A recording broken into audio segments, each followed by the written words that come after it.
नमस्कार दोस्तों, स्वागत है आपका आपके अपने YouTube channel RBSC online classes में। अपन बात कर रहे थे इंग्लिश के एक महत्वपूर्ण टॉपिक जो है उनका रिवीजन हमारा चल रहा था, जिसके अंदर अपने लगभग टॉपिक है वो कंप्लीट कर लिए हैं। कुछ एक जो टॉपिक और बचे हैं उनको हम जल्दी से कंप्लीट करने वाले हैं ताकि एग्जाम के अंदर हमारी परफॉर्मेंस है जो बहुत अच्छी हो सके और जिससे हमारे मार्क्स में हैं वो भी अच्छे आ सके। तो आज का जो हमारा टॉपिक है वो है फ्रेमिंग क्वेश्चंस। एक जो फ्रेमिंग क्वेश्चन का एक आपको सेंटेंस दिया जाएगा, आपको उसका फ्रेमिंग क्वेश्चन बनाना है, यानी आंसर से आपको क्वेश्चन बनाना है। इसी तरह का हमारा एक और टॉपिक है क्वेश्चन टैग है, वो भी हम करने वाले हैं, लेकिन इसमें हम सीखेंगे फ्रेमिंग क्वेश्चन कैसे जो हमें बनाना होता है।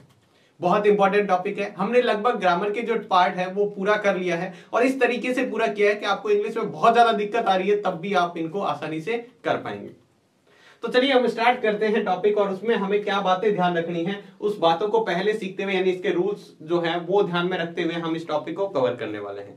तो चलिए देखिएगा हमें करना क्या है। आपको जो करना है वो ये है, अगर आपको क्वेश्चंस के अंदर ये दिया हुआ है, ठीक है, आपको क्वेश्चन के अंदर ये दिया हुआ है तो आप आंसर के अंदर इसको इसमें चेंज करेंगे, ठीक है। अगर आपको क्वेश्चन में आई और बी लिखा हुआ है तो आप जब मतलब आपको जो दे रखा है उससे आप क्वेश्चन बनाएंगे, आप यानी आपको उल्टा करना है। यहाँ पे ये आपको सेंटेंस दिया होगा, उसके अंदर आपको जब क्वेश्चन बनाएंगे उसका तब आपको ये करना है। आई और बी है तो उसको यू बना देंगे, ठीक है। माई और है तो योर बना देंगे। मी और अस दिया हुआ है तो यू बना देंगे। अगर यू दिया हुआ है तो आई और बी बनाएंगे। आई और बी में से जो अपने सिंगुलर है तो आई, मतलब प्लूरल है तो वो। योर है तो माई या और यू है तो मी या अस बनाएंगे। ये हमें ध्यान में रखना है, यानी उसको चेंज कर देना एक तरह से, ठीक है। आई है तो आई की फॉर्म जो भी है उसको यू की फॉर्म में चेंज करना है, यू की फॉर्म है तो उसको आई की फॉर्म में उसी रूप में चेंज करना है। अब देखिएगा हमें क्या करना होता है इसके अंदर। जब हमारे सेंटेंस आते हैं जो हेल्पिंग वर्ब से जो क्वेश्चन बनेगा वो दो टाइप से हमारा क्वेश्चन बनता है। जो फ्रेमिंग क्वेश्चन है वो दो तरह से बनता है। पहला क्वेश्चन ये होता है कि वो हेल्पिंग वर्ब से बनता है, ठीक है, और दूसरा होता है WH वर्ड से, ठीक है। तो जो हेल्पिंग वर्ब से शुरू होते हैं तो हमें सेंटेंस के अंदर क्या होती है, हेल्पिंग वर्ब की जरूरत होती है। और कई बार सेंटेंस में हमारी हेल्पिंग वर्ब नहीं दी जाती तो हम मेन वर्ब से हेल्पिंग वर्ब निकालते हैं। मेन वर्ब से हेल्पिंग वर्ब निकालते हैं। अगर वाक्य के अंदर वर्ब की फर्स्ट फॉर्म दी हुई है तो उससे जो हेल्पिंग वर्ब निकलेगी वो डू निकलेगी। ऐसे ही वर्ब के साथ SES दिया हुआ है तो डज, और वर्ब की सेकेंड फॉर्म दी हुई है तो उससे हेल्पिंग वर्ब जो निकलेगी वो कौन सी होगी, डिड। बाकी हम सेंटेंस बनाएंगे तो बहुत अच्छे से समझ पाएंगे। तो चलिए हम देखते हैं सेंटेंस बनाकर। पहला सेंटेंस हमें दिया हुआ है his father is a farmer, ठीक है, his father is a farmer. तो आपको इसका क्वेश्चन बनाना है। तो देखिएगा किसका क्वेश्चन बनेगा, कैसे देख लेते हैं, ध्यान से देखिएगा। अपने को क्वेश्चन बनाना है, इसका क्वेश्चन बनाना है, ध्यान रखना। तो हमें क्या करना है, सबसे पहले इसके अंदर हेल्पिंग वर्ब देखनी है। तो हेल्पिंग वर्ब क्या है, इसको उठा के सबसे आगे लाओ, ठीक है। अब क्या करना है, उसका सब्जेक्ट लिख देना है हिज फादर, हिज फादर। उसके बाद में ए फार्मर और लास्ट में क्वेश्चन मार्क साइन लगा दो, बस बन गया क्वेश्चन।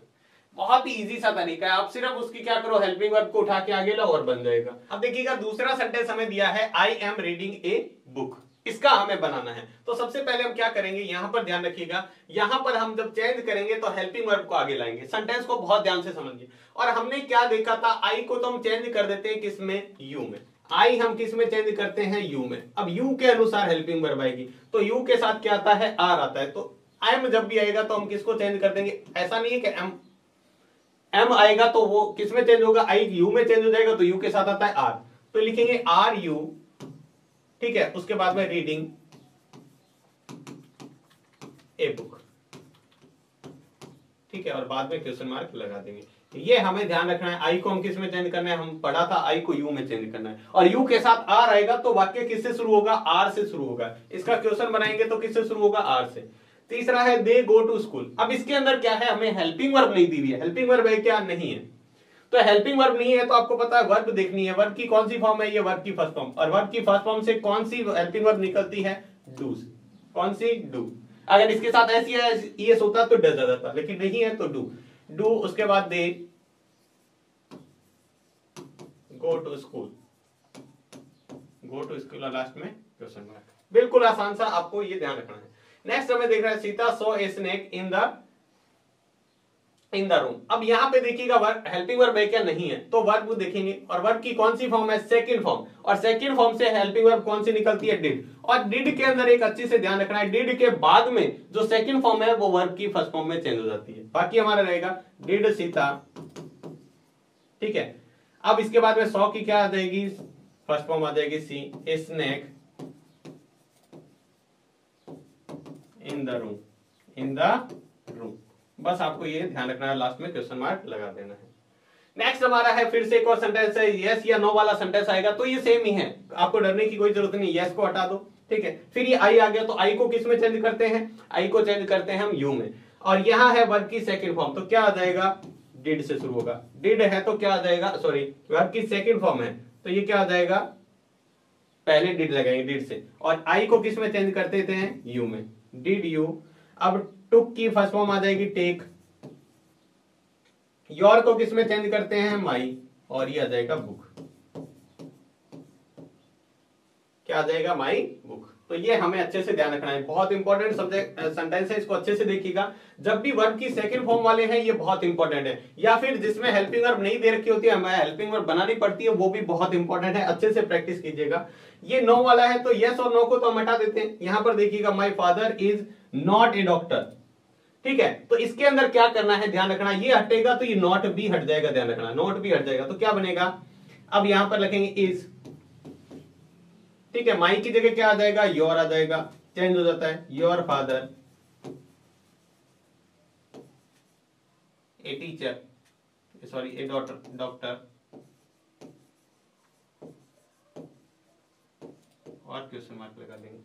इज हेल्पिंग वर्ब तो शुरू में ही आ गई, ये इज जो हेल्पिंग वर्ब थी वो शुरू में आ गई, और क्या लिखेंगे, your father A doctor, is your father A doctor, तो ये क्वेश्चन बन गया इससे। तो इस तरह का कोई भी आपसे जो क्वेश्चन पूछा जाए जो हेल्पिंग वर्ब से आपको बनाना है, तो इस तरीके से आपका बन जाएगा, ठीक है। ये अच्छे से ध्यान रखना है। अब हम बात करते हैं दूसरा टाइप जो आता है हमारा हेल्पिंग वर्ब से, तो उसके अंदर क्या ध्यान रखना है, सॉरी हेल्पिंग वर्ब के बाद में WH वर्ड आएगा, तो हमें WH वर्ड पता होने चाहिए, उसके मीनिंग हमने देख रखे हैं, मीनिंग हमने देखे थे जब पैसेज हमने सॉल्व करना देखा था, वहां पर भी देखा था, ठीक है। तो ये हमें अच्छे से ध्यान में रखने। तो देखिएगा, अब यहां पे हम सबसे पहला है हु मतलब होता है कौन, और इसका जो उत्तर में से जो चीजें हटानी है हमें ये ध्यान रखना है, आंसर में कौन सी चीज हटा देनी है, जो सब्जेक्ट है उसको हटा देना है। हु से जब बनाना है तो सब्जेक्ट को हटा देना है, हुम है, हुम में क्या है, उससे रिलेटेड जो ऑब्जेक्ट है उसको हटा देना है, यानी ऑब्जेक्ट जो है हु से रिलेटेड, हुम से मतलब किसे या किसने, हुज का मतलब होता है ये किसका या किसकी, इससे क्या होता है रिलेटेड जो नाउन है वो हट जाएगा, नाउन कह दो या प्रोनाउन है वो हट जाएगा। व्हाट का मतलब होता है क्या, वर्ब भी हट सकती है, नाउन भी हट सकता है। विच मतलब होता है कौन सा या कौन सी, नाउन हट जाएगा, ठीक है। वेयर मतलब होता है कहां, कहां मतलब जो स्थान या पैलेस दे रखा है वो हटाएंगे। व्हेन का मतलब होता है कब, उसमें जो समय है उसको हटा देंगे। आंसर के अंदर जो हमें आंसर दिया होगा ना उससे क्वेश्चन बना दे तो समय को हटा देंगे। वाई मतलब होता है क्यों, रीजन, रीजन आपको रीजन ये हो सकता है बिकॉज के बाद में हो सकता है, टू के बाद में हो सकता है, तो ये वह उससे बाद में टू या बिकॉज दिया हुआ है उससे आगे वाला बिकॉज या टू से लेके बाकी सेंटेंस हटा देंगे, ठीक है। हाउ मतलब होता है कैसे, जो मेथड आपको बता रखा है, जो तरीका बता रखा है वो आपको हटाना है। हाउ मच मतलब होता है कितना, अनकाउंटेबल जो नाउन है उसको हटाएंगे, अनकाउंटेबल नाउन को हटाएंगे। और हाउ मेनी मतलब होता है जो कितना या कितनी, ये काउंटेबल नाउन को हम हटाएंगे। किसको हटाएंगे, काउंटेबल नाउन को हम हटा देंगे। ये चीजें आप अच्छे से दिमाग में रखिएगा, बाकी हम बनाएंगे तो अच्छे से समझ में आ जाएगा। एग्जांपल करके देखते हैं क्या होता है, क्या बिल्कुल देखते हैं। हमें सेंटेंस में दे रखा है,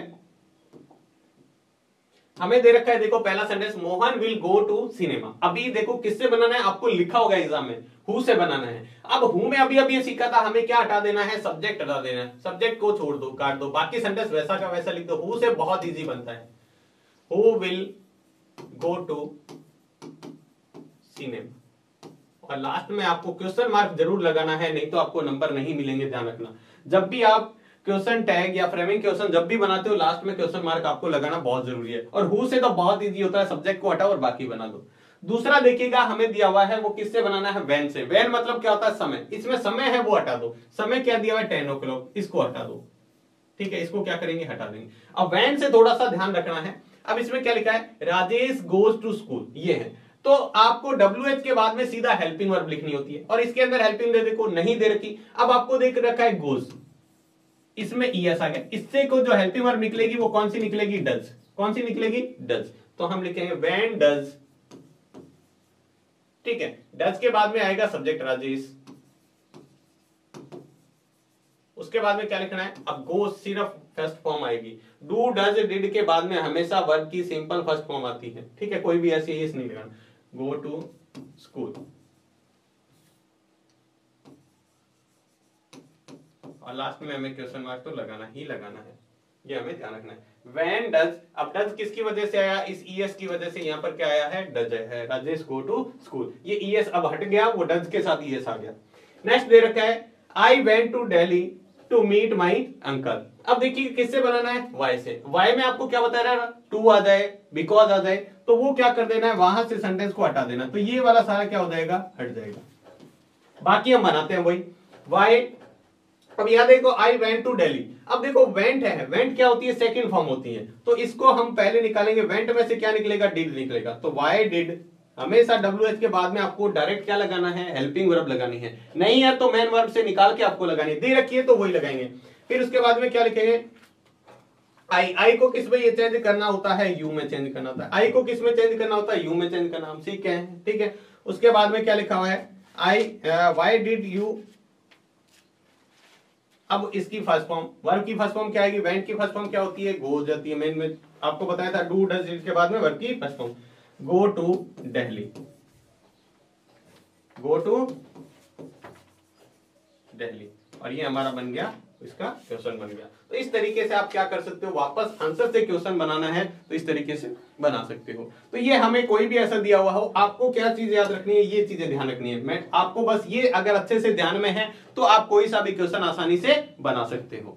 तो इस तरह के आप प्रैक्टिस कीजिएगा, खुद बना के देखिएगा, ताकि आप इसके और भी एग्जाम्पल खुद कर पाए। तो ये था आपका फ्रेमिंग क्वेश्चन, उम्मीद है आपको अच्छे से समझ में आ गया होगा। खुद प्रैक्टिस करके देखिएगा ताकि आप इसको अच्छे से कर पाए और एग्जाम में आने वाले क्वेश्चन को आप आसानी से सॉल्व कर पाए। तो आज की वीडियो में बस इतना ही, मिलते हैं नेक्स्ट वीडियो में। आपका एक और टॉपिक बचा है क्वेश्चन टाइप, उसको भी जल्दी से कंप्लीट करते हैं और हमारी ग्रामर वैसे ही कंप्लीट हो जाएगी उसके साथ। तो आज की वीडियो में बस इतना ही, मिलते हैं नेक्स्ट वीडियो में नए टॉपिक के साथ, तब तक के लिए धन्यवाद।